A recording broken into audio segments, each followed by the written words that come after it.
Welcome to The Lock Shop with Nielson and Hustler, powered by Coolbet Canada.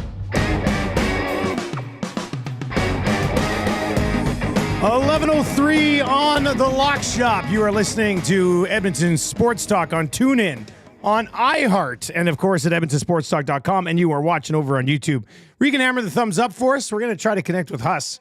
His camera is not popping up. The only thing I think of is that his camera is currently selected in another program on his computer. I can see that being the issue, and it will not select. Anyway, Huss will be hopping on here right away. We're going to go for a quick 30 today on The Lock Shop because we are going to go live and pick up the stream of the Edmonton Elks announcing Mark Kilum as their 25th head coach, the first Albertan to patrol the sidelines for any Alberta team. So that's exciting. So we'll get to that. Hustle join us right away as well. Excuse me. Big Maple over in the Nasty Chat right away says, whose call was it on the Jameis graphic? I need a Bo Nix anytime touchdown and the Broncos spread. So don't be messing with my mojo with that. I'll just say Trev did it. Nope. Just kidding. He always asks me, he goes, who do you want on the thummy? And I said, let's go Jameis. So Big Maple, I'll take that heat. I'll take that. Sorry, buddy. I still think you'll be okay. Bo Nix, anytime TD, Broncos spread. Well, we'll get into the spread on this one, 6.5. We'll see where that goes. Mark A is, and it says, seemed like every expert took the Titans +6. Huss and I love that. We love that line. That was our favorite play of the day on the weekend. And man, so I'm coaching hockey on the weekend. This kids coaching hockey really cuts into my NFL Sunday. I mean, I love coaching hockey, but I love NFL Sunday. And what I get yesterday, I got about the first 40 minutes and then late second half of the mid-afternoon games and then the Sunday nighter. But I'm coaching hockey in St. Albert. And I'm like, oh, yeah, I should better check in on the scores. And I look, and it's already, well, when I looked, it was 21-0. And then shortly after, the Commanders made it 28-0. I was like, wow, we were way off on our Titans play. So that was tough pill to swallow, but we'll try to push through. 780-218-9999, 780-218-9999. Hustle will pop on. We'll recap everything yesterday in the National Football League. We will set up the Monday Nighter as well. And hey, look, we cannot bury the lead. And the lead is I need to hear what Huss has to say about the Raiders going full Raider and allowing the Kansas City Chiefs to win a game that it looked like they pissed away on Friday. I cannot wait to hear what Huss has to say about that. So we'll certainly go there. Might not have time to dive into the NHL slate tonight just because we only have about 24 more minutes. 3 games tonight in the National Hockey League. Devils and Rangers in what Lieutenant Eric referred to this morning as the David Putty Bowl. Total in that game, 6.5. Devils -125 road favorites against Rangers team that I think it's fair to describe as in a bit of turmoil right now. Blackhawks +340 road dogs against the Toronto Maple Leafs. Maple Leafs heavy favorites at home there at -435. And then the Dallas Stars -135 road favorites against Utah. I believe Utah's coming in off that big win over Vegas. Vegas awaiting the Oilers tomorrow night in Sin City. Dallas, Utah total set at 6.5 there. So very small slate in the National Hockey League tonight. I don't think we're going to be missing out on too much when we got a Monday Nighter that we're going to put together. Try to build a little parlay as well. If Huss can't connect, it'll be you, all the lock shoppers, building a parlay with me. 23 minutes, I could fill 23 minutes, no problem there. So we'll definitely get into that one. Let me just quickly take a look and see if we have any starting goaltenders confirmed for the 3 games tonight. Shesterkin, battle of the big boys tonight. Markstrom for the Devils, Shesterkin for the Rangers. Hey, Markstrom, you were brought in to win this game. You were brought in to outplay that guy. So that'll be a fun one to keep tabs on tonight. Devils and Rangers. Markstrom is listed as likely. Shesterkin confirmed for the Rangers. Chicago and Toronto. Anthony Stolarz likely for the Maple Leafs. Arvid Soderblom likely for the Chicago Blackhawks. And Vejmelka will start for Utah. Casey DeSmith listed as unconfirmed at this moment for Dallas. Big Maple on the nasty chat says Huss is probably more embarrassed about the Chiefs win than the Jets streak lately. Is that what's happening here right now with Huss? Is he not connecting because the Chiefs should have lost to the Raiders? Is that what we are witnessing right now? Because he tried to connect, like 5 minutes ago. And then he just disappeared. Hasn't even texted his old boy either. I miss him. Lots to get to from the National Football League yesterday, though. Like, what a day. What a day in the NFL. And also, get me your best bets for Monday Night Football right now. Huss or no Huss, we're building a parlay for the game tonight. 3 player props. Give them to me. Nasty chat, or you can text in 780-218-9999. 780-218-9999 is where you can get in over there as well. But we'll recap yesterday in the National Football League because it was, every single this is why the NFL is so fortunate, and I think it's one of the reasons that it's become such a monster. Like, first of all, betting has made it a monster. Fantasy has certainly helped. Television contracts have taken it to a league beyond any other.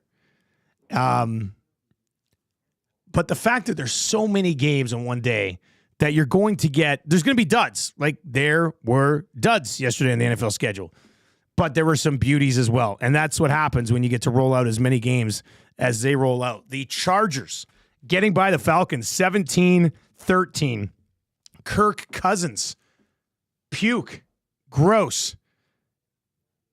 There he is, Trev. He's trying to connect again. We'll see if we can get him this time. Kirk Cousins. 24-39, 245 yards, 4 interceptions. Pretty good fantasy day for Bijan. 26 carries, heavy workload. 26 carries, 102 yards, and a touchdown. Was involved in the passing game more than he had been recently as well, which was very nice. But the Falcons go to 6-6. Chargers go to 8-4. Chargers setting up a big Sunday night clash next week with the Chiefs. Very interested to see what that number will be. I don't know if we don't have that number yet. Oh, we do have that number. Chargers, 4-point dogs on the road against the Chiefs. I think I like the Chargers plus the points. Steelers, Bengals, a shootout. Poor Joe Burrow. What's he supposed to do if his defense can't stop a nosebleed? Russell Wilson, 414 yards, 3 touchdowns. Had a pick in there as well. Threw the ball 38 times, completed 29 of them. Very impressive. Even Najee still got 16 carries, 75 yards. There's a lot of offense in this football game. The Steelers led 27-21 at halftime and then put it away with 17 points. Both teams 17 points in the second half. Bengals pretty much dead. 4-8, 1-5 at home. Ouch. Not good. Steelers are 9-3, and they're 5-2 on the road. And they can beat you. I mean, they beat the Bengals. Let's just say, I don't want to say they can beat everybody anyway. They beat the Bengals by just letting the offense go. But we know they can play in a defensive battle as well. So that's pretty damn impressive from the Pittsburgh Steelers. Biggest surprise of the season from a positive perspective, I think, by far. Vikings squeaked by the Cardinals. 10 points in the fourth quarter. The difference there. 23-22 was the final. Justin Jefferson. It was a slow start in this game for Justin Jefferson again. 7 catches, 99 yards when it was all said and done. The Colts, 25-24 over the Patriots. I think that makes Patriots fans relatively happy. 3-10. Stay in the mix for possibly the top pick. But be competitive. Now, it's the Colts. It's not like you're going to write home and say, hey, Mom, we were close with the Colts. So That's not the case. Trev, what do you got going on over there? What's the thumbs up? So Huss is ready, but he has no video today. His camera is not working. I saw that. It just came up Elgato. Yeah. So is audio okay? Yeah, let's bring in. Can you get a picture of Huss? I was just going to grab We'll put a picture of Huss up. That'll be hilarious. All right, let's bring in Huss today. Huss, what's up, buddy? Can't hear him either. Can't. Doesn't sound like his mic's working either. Interesting. Yeah. Well, hopefully Huss gets this sorted out before Winnipeg Sports Talk, because I don't think this is an issue on our end. I've never seen what popped up on his end. So we'll get to it. Don't worry. We'll see if we can connect with him. If not, we'll suck it up. We're going to go to that Elks availability 11:30 anyway.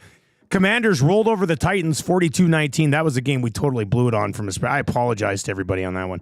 We delivered some dubs along the way. For example, the early bird special from the Nielson show actually hit this week. So hopefully you were riding with us from Tuesday all the way through the week, because you would have hit that. But we were way off on the Titans. 28-0 before you could blink. Pretty good day for Jaden Daniels from a fantasy perspective. Brian Robinson Jr., one of the most underappreciated fantasy running backs in the game. 16 carries, 103 yards, and a touchdown there. Aaron Rodgers blows it in the second half.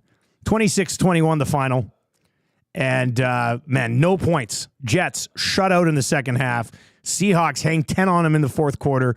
Geno Smith goes 20-31, 206 yards, touchdown. Nothing too special there. JSN, second half surge continues. 4 catches for 74 yards. The Texans squeak by Trevor Lawrence until he was absolutely smashed in the head. The Texans, kind of disappointing for me. I was on the Texans -3.5. I'm sorry. The Texans need to bring something better to the table than squeaking by the Jags 23-20. CJ Stroud, 22 of 34, 242 and a touchdown. Nico Collins, I got him in the Spite League. 8 catches, 119 yards for Nico Collins in that game. The Rams used 14 points in the fourth quarter to get by the Saints. Alvin Kamara, 23 carries, 112 yards. Puka Nacua had 5 catches for 56 and a touchdown. The Bucs needed overtime to get by the Panthers. Got to give Panthers and Bryce Young a little bit of love. I mean, he's throwing it a ton. Bryce Young, 46 pass attempts in this game. Almost at 300 yards. Finished just short at 298. Had the touchdown. Bucky Irving, who I had on the Lock Shop House Callers. We only missed on Nico Collins. More on that in a second. Bucky Irving, though, when you looked at the beginning of the season, this pissed me off. I had Bucky Irving in a couple league trade at the beginning of the year, and one of them I traded him for Trey Benson. Ugh, gross. But I had James Conner. I was looking for the handcuff. It was very early in the year. Don't hate myself then. Obviously, I hate myself now. But Bucky Irving, 25 carries, 152 yards, a touchdown. He was banged up in that game too, but he managed to play through. And the Bucs keep their playoff hopes alive, very much in the thick of it. And they got a soft schedule the rest of the way. So you have to like that. 6-6. The Eagles, 24-19 over the Ravens. Philadelphia found a way again to get it done. And then the Bills last night, 35-10. Another MVP-type performance for Josh Allen. Everybody else was playing in the snow, and he was just playing in his natural habitat. He was great last night. All right, there he is. Look at this. Huss lives. Huss, what's up, buddy? What was going on? Listen, I think my tech savvy is right there with my picks right now. Tough weekend for both of us, buddy.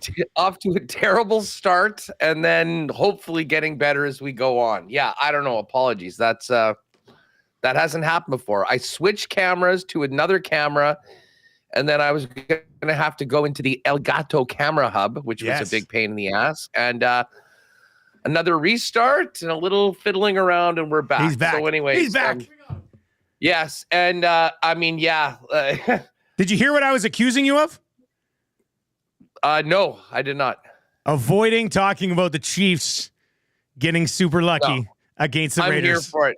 I'm here for it. I will just, before we get to the Chiefs, because this is something we definitely have to talk about. I said to the guys yesterday afternoon, after the way that it started, and to be honest, my entire last week has been a disaster. Like, I was trying to look into my notes. I want to say probably maybe my worst 10-day stretch in 4 or 5 years. Oh. Like, I just have not been able to hit literally anything. If I'm on a 3-gamer tour coming in and one terrible loss rules it. I just whatever. It happens. It right? happens. We've been doing It this long happens. enough. I said to the guys yesterday that I was watching a game with because I was on the Rams. The Saints were up 6-0. Rams get a touchdown. Then they go up 14-6. I said, everyone here should live bet the Saints right now. And again, that also turned out to be a wrong pick. I ended up kind of fading myself, finally getting a win. And you know what saved my entire weekend? And this was not a pick on the lock shop because we didn't have them up on Friday. And it's very ironic considering what happened to the house callers parlay, of which I did provide a winner in Jonathan Taylor. So did I. Nico Collins, who did not get in the end zone to not cash the house caller. I bet him for most receiving yards on Sunday at 8-1. And he got a late catch that got him ahead of Ladd McConkey, who had like 105 yards in the first half. I was going to say the 119 got it done or whatever for Nico. Yeah. Eh? 117 was second. And then I made it through the Philly game because Brown had 66 in the first half and was looking good. And then once we got to that Sunday nighter, I'm like, nobody's getting 120 yards receiving in this game. Chance. Was that No the chance. fastest game ever? Like every single play was a run. Yeah, it flew by. Like, I don't know if you noticed, like Mike Tirico had like 35 minutes to kill at the end of the broadcast. Like they weren't ready to go anywhere. We're not ready to leave. Got to fill. Yeah, they're previewing next Sunday night. They had a lot to go on last night. They did. But Chiefs. Well, just quickly before, we have to make a note. Yeah. Like James Cook, touchdown last night. Great. I had Bucky Irving, touchdown, 157 yards. You had Jonathan Taylor, took care of business really early. And I fully supported the Nico Collins pick. It was one of the ones that was on my radar too. But on that day, I remember when I was doing my picks, I had Bucky Irving and then I had Nico Collins / Joe Mixon.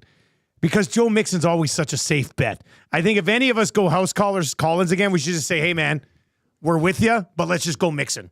Let's just go Mixon and play it safe. The Mixon run is big, but as I say, I mean, high enough that he was the top receiver on Sunday. No, I love the pick. That was a tough one. For whatever reason, didn't get into the end zone. And man, your boy, the franchise, took one. Oh man, he got popped hard, eh? It was ugly. It was. Oh, hey, I mean, here just off-topic question, but with that game and then talking about Saturday in college football, has there ever been more fights in a football weekend than the weekend that we just went through? Everybody's angry, man. They're ready for like the playoffs. That's it. College football, ready to get going. Was a joke. Yeah. No, I mean, the Ohio State loss to Michigan is so bad that like they don't even want to go into the playoff now. They could win a national championship and they'll still be the team still that kills lost them to forever. Michigan Yeah. again. I mean, it was so bad. But yeah, listen, the Chiefs, and you know that I have often been on here saying, hey, you know what? Great teams find a way to win. Winners win, losers lose. And there is something to be said about losers lose. the way that went down. But I will be honest with our audience. I have never been more rattled about a Chiefs win in my life. I felt dirty. I felt like I had done something wrong. Now, it's not like they covered the spread, so I still took an L on that one and everything else. But, oh my God, like the way that game fell apart on them after, again, being up, like they were in a covering position at one point, like up 13. Yes, they were. I'm going to give AOC some credit. He balled out big time. And I actually can't believe I'm saying this. I felt terrible for him with what happened at the end because that was not his fault at all. That was a hell of a drive. He'd done everything they could to put them into a position where their kicker got another chance. Now, let's not say that the game was over because it was a relatively cold game. He had missed 3 over 50 so far, I think like 52, 53, 58. From where they were, that was a 50-yard field goal. And like even like let's say that they got a penalty, like they called the play off and it went back. I mean, then we're talking about he's in the exact same spot that he's missed. So like this wasn't over, but it kind of felt like it was. And I mean, if you had a camera on me and the look on my face when that happened, And the second it happened, I knew exactly what was going to be. Oh my God, we just got this fumble. Like that had not happened, by the way, since 2000 in the NFL.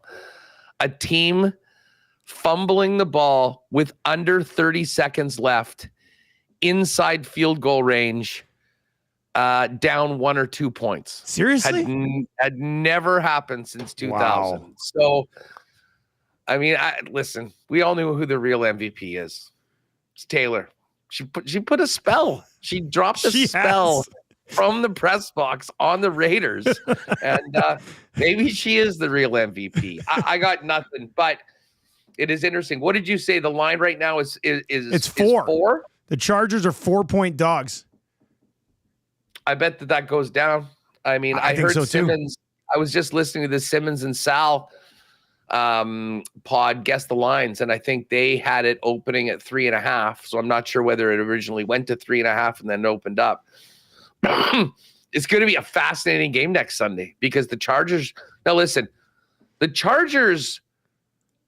I don't regret the Atlanta pick whatsoever. Like watching that game, Kirk Cousins played one of the worst games of his entire career. And I don't know if you caught a couple of those picks. Well, the one into the end zone at the end, man. Like, oh my God.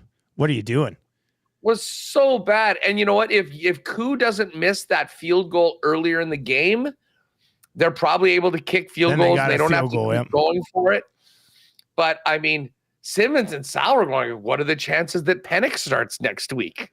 And I'm going to that game. I don't know if I told you. Like, I am going to the Vikings-Falcons game next weekend in Minneapolis. I did not know that. Thinking it was going to be, thinking Kirk O'Chains would be the, the big returning hero. He might not even start in that game. I mean, after what happened. And by the way, all those Bucks futures are live right now. Yep. They should be 2 games up. Like, they should probably be 2 or 3 up on Atlanta. Like, I'm actually got a great schedule the rest of the way too, man. Like, the fact that they lost twice to Atlanta, I mean, they still need to get a game on top of them, but they went through that meat grinder of their schedule, losing 4 in a row, Chiefs and Niners and whoever else was in there. And now they kind of get some of the other things. Oh, and by the way, Bryce Young, I know I said this last week of how impressed I was with Bryce Young. I don't think I can ever remember a scenario like this where a guy was essentially deemed a bust, was out. They had to move on in a different direction, and people wondering, is this going to be like a Jamarcus Russell level pick?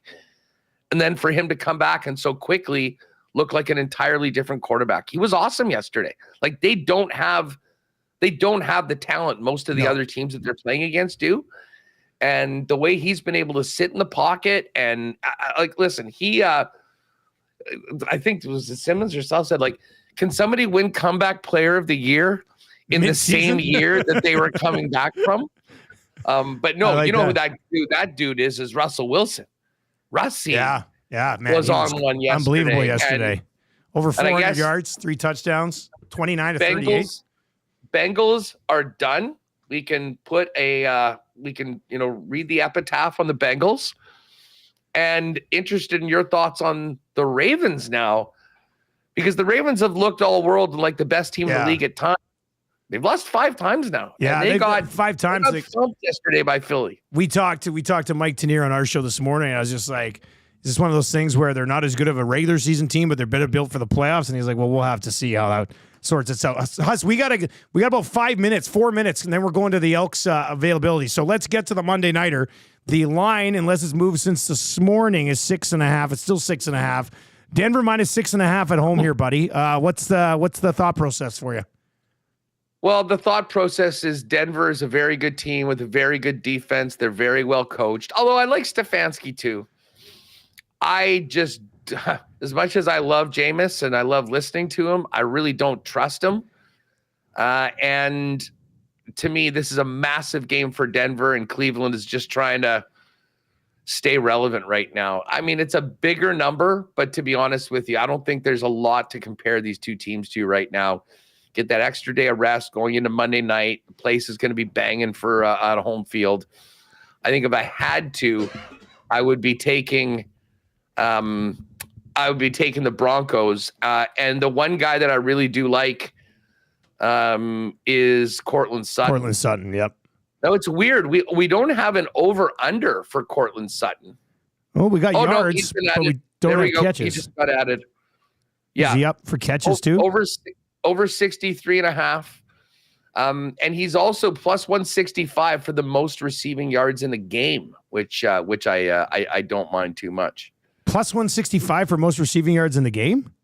Yeah, for Cortland Sutton. Yeah, that's pretty good. I know for sure. I mean, Jameis to throw a pick is minus 172. So I'm throwing that in there against Denver. So if we go Winston, INT, and would you say Cortland Sutton over 63.5? Yeah, Cortland Sutton over 63.5. I do like. One more. What do we got? What do we got for rushing? Next, Javonte Williams. What's Nick Chubb's number at? 55.5. I would almost take the under on that. What happened last week? Didn't you take the under last week? Or that was in that Pittsburgh game, wasn't it? And he had 59. Yeah, he just got over on that one. Yeah, so he had 20 carries in that game for 59 yards, average 3 yards a carry. I'm just gonna pull up this. I'm just gonna get his game log here. Here we are, Nick Chubb. All right, so last 5 games, the Pittsburgh game, he was 20 carries for 59 yards. New Orleans was 11 for 50, 15 for 39, 16 for 52, 11 for 22. Denver's defense is good. And I mean, I guess they'll probably lean in onto him, but I certainly wouldn't be betting the over. And the only thing is that he might, as they're trying to give him more and more balls, you might just get to that point that, he's basically, he's getting enough balls that he'll get to that number just based on like a 3-yard average if he goes for 3 yards a carry. Even just 3 yards a carry. Yeah. I mean, I'm tempted to make it just a Jameis interception and a Cortland Sutton day with over 65.5 yards and a Sutton touchdown at plus 138. He's got 3 touchdowns in his last 3 games. He's been targeted a ton. I mean, he is the go-to option for Bo Nix. I don't hate that. Let's see. I see Javonte. It's funny. Javonte Williams' touchdown number is plus 125, and yet his rushing number is only 35.5. Yeah, they've been split. I think they've been splitting. Let me see here. Get his game log up. Very low number for Javonte. Okay, so Javonte's last. Well, he had 9 carries for 59 yards. Against Vegas, he had 8 carries for 2 yards, minus 2 yards. So it's kind of been a little bit hit and miss for Javonte. Why don't we go? What do we got for Bo Nix? Bo Nix passing 222.5 is the passing total, and passing touchdowns to plus 110 for 2 passing touchdowns. Over. Yeah, I don't mind that. Bo Nix. Why don't we throw that in there? Plus 110 for the 2 passing for over 1.5 passing touchdowns. Yeah, we'll take the Sutton yardage. And a Winston pick. And we'll take a Jameis pick. Perfect. I like it. The boys are down in Florida right now. They're living a good life down there, shooting a video with Svensson and stuff. Anyway, so they're probably not watching, but we'll text it to them. So it'll be for Monday Night Football tonight. It'll be in the exclusives, a Lock Shop Partner Parlay. Winston minus 172 to throw an interception. Cortland Sutton over on his yards, and Bo Nix over 1.5 passing touchdowns. What's coming up on Winnipeg Sports Talk, buddy? You know what? We finally have to deal with a bit of a losing streak this year. Jets have lost 3 coming off this road trip. I mean, close games on the weekend in Dallas and Vegas, but I'm sure there'll be no shortage of angst in the chat. So we'll have a large group counseling session. Connor Rabchak's going to jump on. We're going to hit a whole bunch of Jet topics. Jamie Thomas is going to jump on. And then we'll have our NFL roundtable at the end of the program. So a lot of yapping about the Jets and the NFL pretty much coming up at the top of the hour. Excellent, buddy. We will get ready to head over to the Elks announcement coming up here right away. That's okay. We'll let Huss go, and then I'll get us set up for that. We'll do that. Throw me back on a one shot there, and we'll get rolling. Huss, you have a fun show today, and we'll catch up tomorrow on the Lock Shop. Enjoy the presser, fellas. Thanks, everyone. All right, there you go. That's Huss. Now we don't have to cut Huss off rudely and send him on over. So we are monitoring the announcement coming from the Edmonton Elks. We'll have that for you right here on the Lock Shop. You'll not have to flip around anywhere else. If you're listening on TuneIn or iHeart or at EdmontonSportsTalk.com, we will have that for you coming up here right away, as well as exciting times for the Edmonton Elks. They've given us a bunch to talk about since being sadly out of the playoff picture in the Canadian Football League. They have a new president in place in Chris Morris. I think the response from fans for that hire was solid. The way he speaks with passion won a lot of people over. Brought in somebody with a similar passion in Ed Hervey to take over as general manager. And Ed Hervey is the first guy to give Mark Kilum a shot as head coach in the Canadian Football League. And Kilum has he's been working his way up. There's no doubt about that. It'll be interesting to see, and they probably won't get into it too much today. Might be asked about it, but I don't think he'll have an answer. But as far as what his coordinator position will, man, I'd love if they just actually. I want them to keep like next week offensive coordinator, 2 weeks from now defensive coordinator, special teams coordinator. Just give us content throughout the entire season. I think that would, or the entire offseason, I should say. But Mark Kilum, Calgary Stampeders strength and conditioning coach from 05 to 09. He was added as a defensive assistant on his resume for 05-06, then linebackers coach from 2007 to 2009. And then it was in 2010 he got promoted to the special teams coordinator, and he did that from 2010 to 2019. And then from 2019 to the present, well, I guess until a couple months or a month ago, he was the assistant head coach and the special teams coordinator of the Calgary Stampeders. And now he is the head coach of the Edmonton Elks. He is a 3-time Grey Cup champion as a coach as well. So he brings a winning pedigree, not as the head coach, but as part of a champion. And he was there for those great days that the Calgary Stampeders had. Henry Burris, Bo Levi Mitchell, and those groups. He was a part of that. Alex Singleton absolutely loves this guy, as do most people who played in Calgary at one time or the other. They've been speaking very highly of him. This is what Alex Singleton had to say earlier today. Never thought I would retweet the Go Elks, but here we are. Not a bigger move in the league. Congrats, Kilum. The West just got even more interesting. So obviously, these guys who played for him absolutely love him. And we'll see if that leads to other players who've heard great things or guys who have played in Calgary in the past decide that Edmonton will be the place to be for them. All right. Evan Dom will lead us into the announcement of Mark Kilum. Here we go. Marketing and fan engagement for the Edmonton Elks. We thank you for joining us here today as we unveil the 25th head coach in franchise history, Mark Kilum. In just a couple of moments, our Vice President of Football Operations and General Manager, Ed Hervey, will come up and provide some remarks. Then Ed will introduce Mark, and we'll take questions from the media after that. We'll do the photo op last this time, so we'll get prepared for that to conclude the press conference here. Just a reminder that when we get to the questions, if you could state your name and your outlet, that would be appreciated. The other two guys here knew most of you, but some of you are new to Mark, so we would appreciate if you do that. With that, Vice President of Football Operations and GM, Ed Hervey. Thank you, Evan. First of all, I want to say that throughout this process, there was many boxes that needed to be checked in order for this opportunity to be presented. Now, again, there's a lot of experience that's out there, and there are many coaches that expressed a lot of interest. But after you meet Mark and you have an opportunity to really feel his energy and his excitement for coaching, that was one big part of it.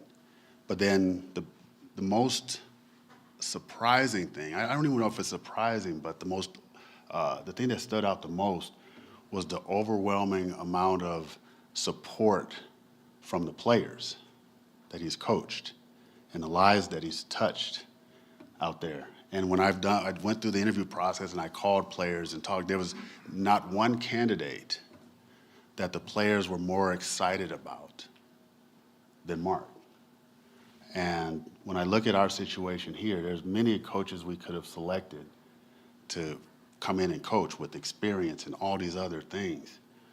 But for what we need to accomplish in Edmonton right now and moving forward and getting people excited and being able to touch lives and be able to really create that environment where the players feel that someone cares about them, there was no question who was going to get this opportunity. Without further ado, I'd like to introduce our head coach, Mark Kilum.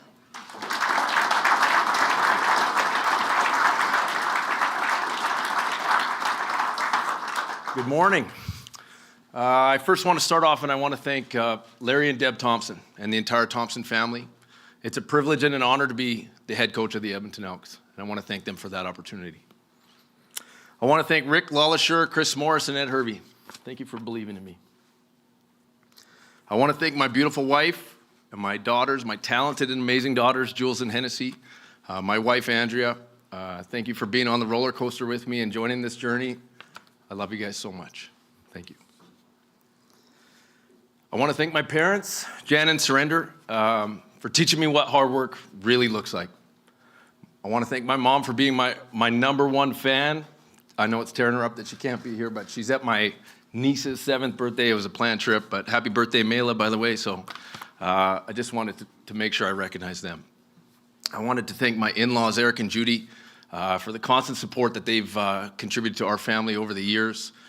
Side note, Judy's family were season ticket holders in this organization for over 30 years, so I know that she's just thrilled for Andrew and I in this opportunity, and I just wanted to recognize that.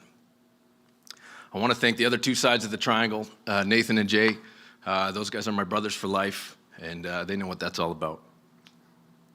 And then lastly, I want to thank all the current and former players for their wave of support. It was really, whoa, where did that come from? It was really, it's hard to put into words what that support meant to me, and it really just meant everything. And it meant that those relationships that we created were real, and I just want you to know that I got nothing but love and respect for you guys. I can't wait to slap hands when I see you. All right, got through that hard part. All right, what an opportunity. Okay, what an opportunity. You know, when I was going through this process with Chris and Ed, you could just really feel the synergy between us, and that's exciting. You know, when you hear Chris and you hear Ed talk about this organization, you can feel the passion that they have. You know, you throw in a little Mark Kilum energy into that, and it's an explosive mix, and that's exciting. Okay, that's exciting to be a part of. You know, sometimes it feels like it doesn't happen very often, but when the universe can align, beautiful things can happen, and that's what this opportunity feels like for me, and I'm just so excited to be a part of this.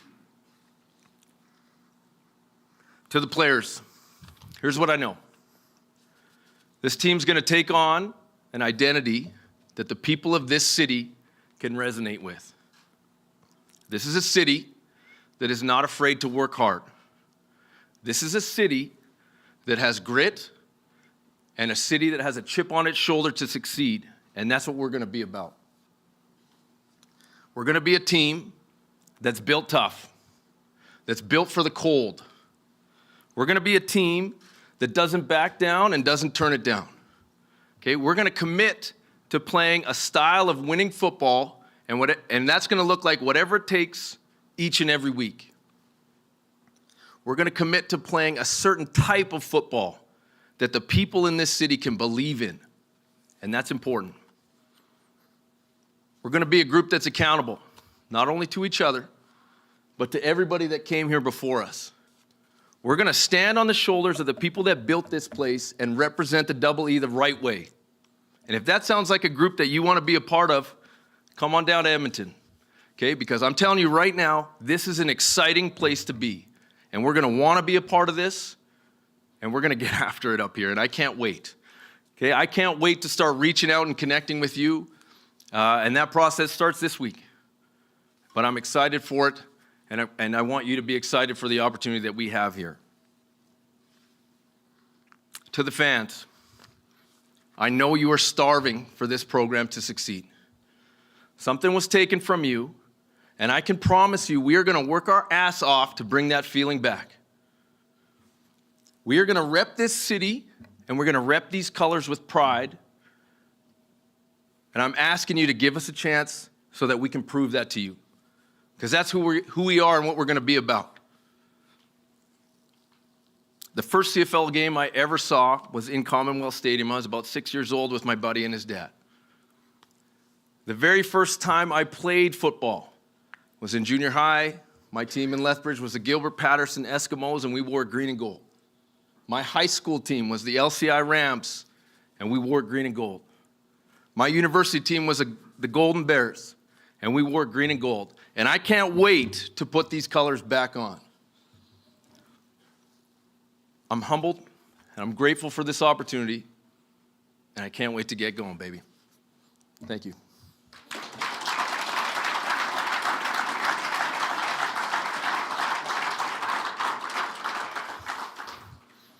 Just open it up for questions. Mark J. Milne, Edmonton Sports Talk. Given your connection to Edmonton, the Golden Bears, like you just said, this feels more like a homecoming than anything. Was Edmonton an organization that you had circled as top of the list in terms of a landing spot for you as a head coach? 100%. I mean, you know, I'd interviewed here before. I was involved in another hiring process here before that unfortunately I didn't get. These jobs are hard to get. When it came out, you know, it was something. Obviously, with my connections and my family's connections, my wife is from St. Albert. You talked about the U of A connections. It was something that was important to me. And then when I really found out about how much I wanted to be here was when we started the process. Like I said, the synergy when we get in the room and we're talking about ideas of how we see and how we feel an organization should look and act like on a day-to-day basis, we were aligned, and that was really appealing and really exciting for me. Since the buzz started with this hire, several players came out on social media and gave you rave reviews. Can you speak to what that meant to you, as well as why you are commonly referred to as a player's coach? You want me to start crying again, or what? No, you know what? I mean, it was actually an unbelievable thing. I mean, it was an organic process, and you know, it was incredible. I don't have social media. I have a LinkedIn account that I'm never on. But you know, my mom would screenshot things to me, and my wife would show me things, and it was just, you know, it really reinforced that I did things the right way growing up and working with these guys, and that's what I really took from it. You know, those relationships, like I said, were real. Those connections were real, and to me, I value people. I value what they can bring in whatever position group or whatever area that we're involved with in this organization, and I think that that's important, and I think that's what really shone through there. Mark Slav from Global Edmonton. You've had a chance to be an assistant coach with the Stampeders since 2019. Can you just kind of talk about how that role maybe has helped prepare you for this opportunity here?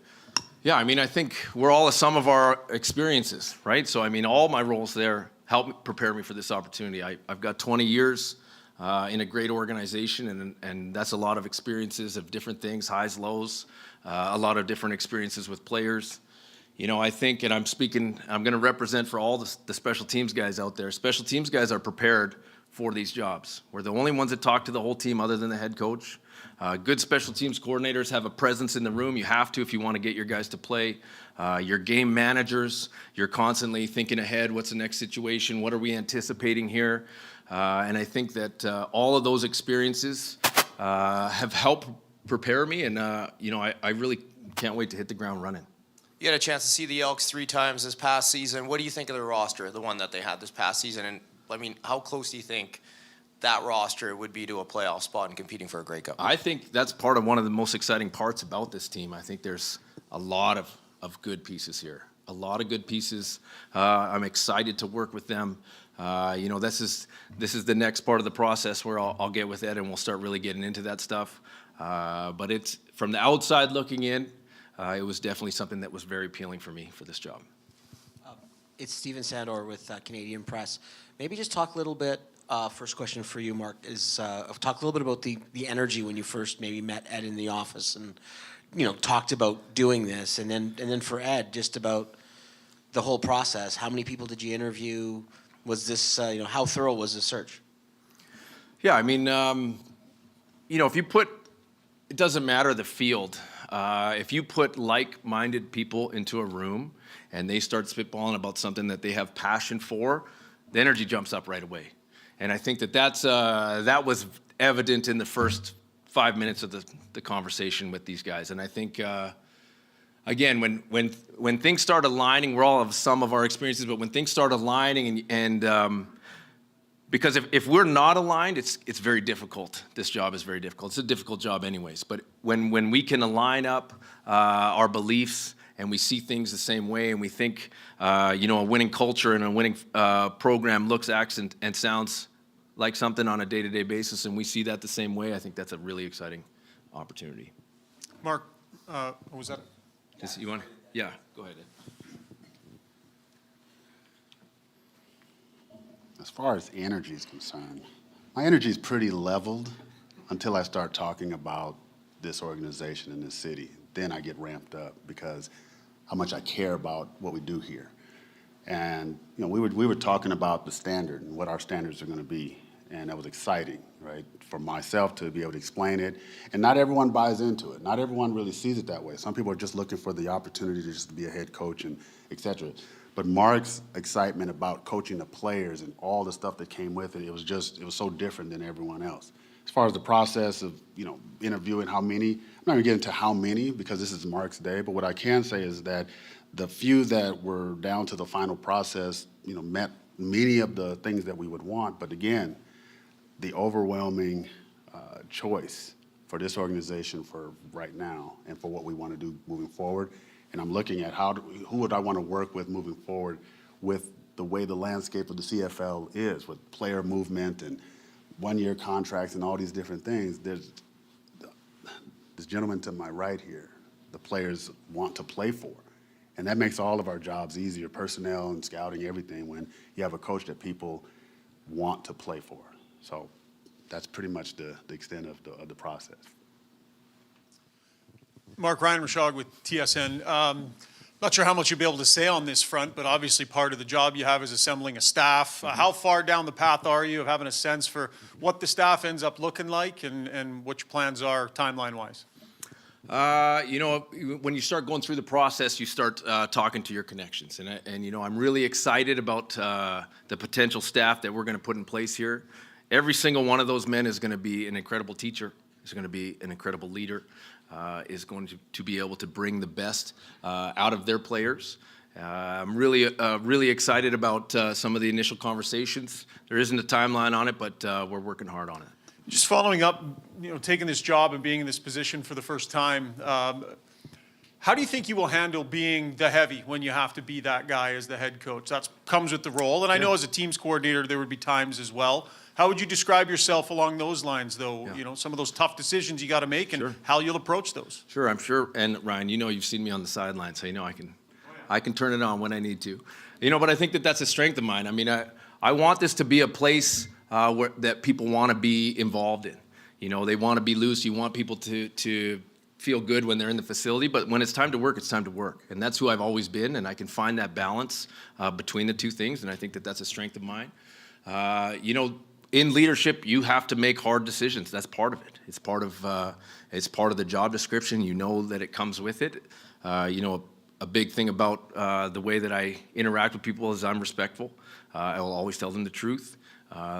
I'm honest, but at the same time, I feel that people can respect that, and that's the way I'm going to handle that business. Hey, Mark, Kevin Carey, Sports 1440. Maybe it's ironic or foreshadowing. You're sitting in the chair. The guy directly behind you is Tom Wilkinson. Yeah. Describe your time at U of A and how he helped shape and mold you in the early stages over a quarter century ago. Yeah, I mean, so Wilkie recruited me. I had planned to go to the University of Calgary because I was living in Lethbridge, and I had gone to all their summer camps. And then when I was playing on the Team Alberta All-Star team, that's when I started to get recruited by Wilkie. And I actually ended up tearing my ACL in that summer tournament. And I remember one of the first things was Wilkie came over right away and was still like, hey, we still want you to come, everything. We want you to be a part of this. And that really meant a lot to me. And, my experiences with Wilkie, some of my favorite memories, walking into his office with like 36 chew cups on the table. But he always cared. He cared about us as individuals. He cared about us as a team. And, nothing but fond memories with Wilkie.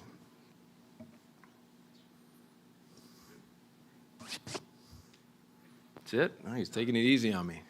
All right. Thanks. All right, with that, we will conclude the formal part of this. We'll do our photo op here in just a couple of moments. We thank you for joining us here again. We've done this 3 weeks in a row, so we'll see if we do it again soon. Thanks, everybody.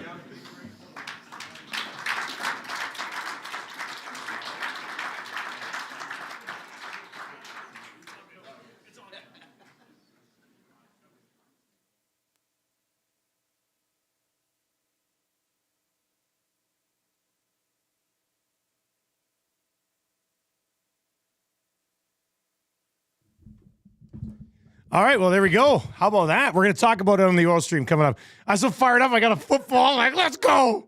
Let's go, Edmonton. Pretty exciting, I think. I think it was pretty good. We were all out there. We're killing, man. A few people text me saying, this guy's got Dan Campbell vibes. And, of course, I love me some Dan Campbell. So, sorry, I ran in here. I'm coughing now. All right, so we're going to have more reaction. Reed Wilkins, glue guy, we're down there. Reed's going to be coming back. He's going to hop on the oil stream and discuss this hiring with us. More of your reaction on the oil stream coming up right away as well. Tommy just came in. So then we got lots to talk about with the Oilers, but we will continue the conversation with the Elks as well. Mark Kilum, 25th head coach in franchise history. Thank you for joining us on the Lock Shop today. Hopefully you enjoyed that bonus Elks coverage. More Elks coming up in the next hour on the oil stream as well.